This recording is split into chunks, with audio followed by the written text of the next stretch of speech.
You ask Tiger to solve. This deals with linear equations with one unknown. The final result is x equals 18. Let's solve it step by step. Group all x terms on the left side of the equation. Subtract 5x from both sides. Group like terms. Simplify the arithmetic. Group like terms. Simplify the arithmetic. Group all constants on the right side of the equation. Add 37 to both sides.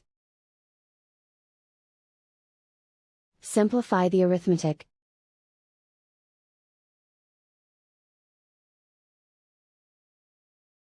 Isolate the x. Divide both sides by 3. Simplify the fraction.